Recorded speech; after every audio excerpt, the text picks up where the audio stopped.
Colour, ঠিক আছে, একদম প্লাম ওয়াইন কালার। প্রাইস যাবে সেম, অনলি 2550।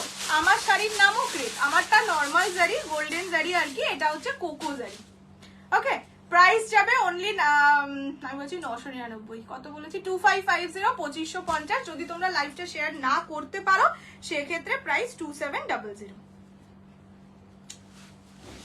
এই যে এইটা হচ্ছে কালারটা, দিস ইজ দ্য কালার, একদম ডার্ক চকো ওয়াইন বা প্লাম ওয়াইন যে কালারটা বলে সেই কালার। ওকে, নেক্সট কালার দেখাচ্ছি, কি একটা হয়েছে না এখন, চিন টাবাক ডমডম, সেরকম ভাবে ইয়ে করছি। আমারও শিপিং ফ্রি দাও, তুমি তো সব free, sari free, shipping free, সব ফ্রি। আর শাড়িটা কাছ থেকে দেখাবো, এই যে কাছ থেকে একদম দেখাচ্ছি, একদম ক্লোজ দেখিয়ে দিলাম।